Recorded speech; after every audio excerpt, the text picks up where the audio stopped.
Hello, it is the 25th week in Ordinary Time, and this is Extra-Ordinary.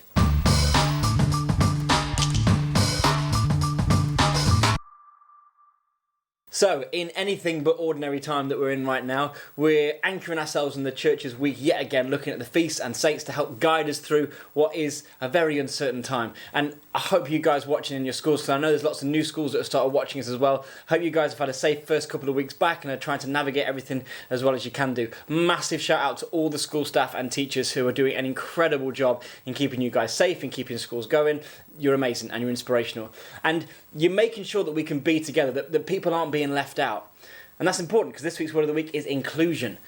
Reminder that actually our faith calls us to reach out to all those people who might be left out, who are struggling. And we've had to find new ways this year to reach out to people, whether that be online or by visiting people or by waving at the window or standing 2 meters apart and making sure that people know we're there.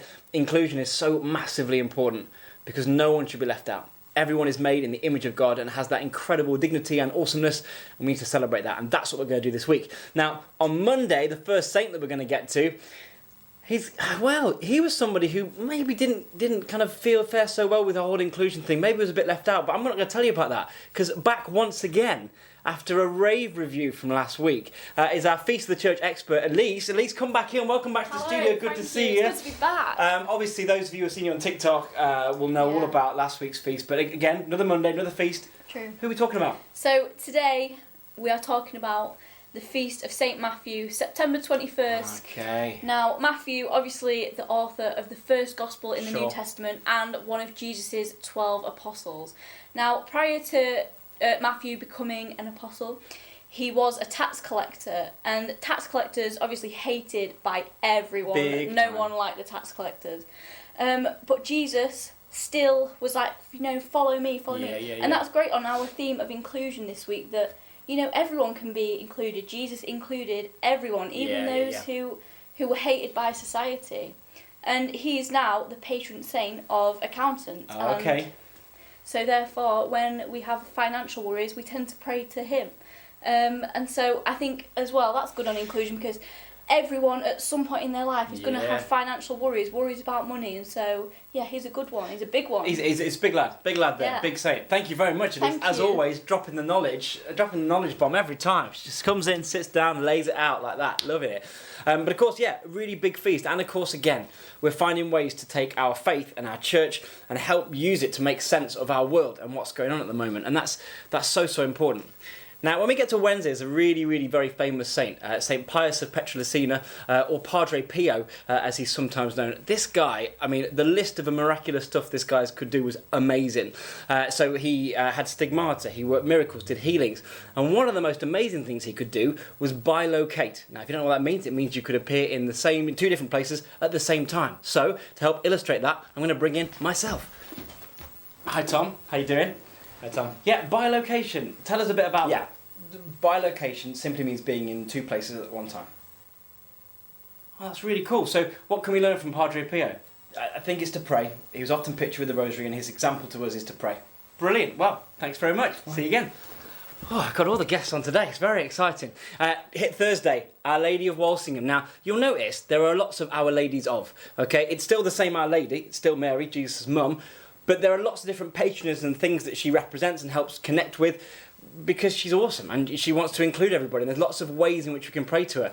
I'm going to stop talking there. Lawley's rocking in just to talk to us about Lady of Walsingham. Come and sit down, Lawley. What's going on? Well, it's a very exciting day. Big time. It's really cool. Basically, what happened was in 1061. Sure. Our Lady appeared to someone actually in Norfolk, so in the UK, country. in our country, bringing it home. On home turf, and took her kind of by spirit to Nazareth, and actually the place where the Annunciation took place, and took her there and said, we need to build a replica of this house in Norfolk, so it's now called the Holy House. And it's a place that we can go on pilgrimage. We might go one day, you guys could go because it's not too far. And it's a place that you can go pray and ask Mary for anything you need. And one really thing that Mary said was that whoever needs help and goes there and asks for help at this place will not leave empty-handed. I think that's so important with inclusion, that we know that she is always there for any worries we have, big or small. Anyone can go there and will not leave empty-handed. I think that's such an important thing, that we remind that Our Lady is there for us at any time.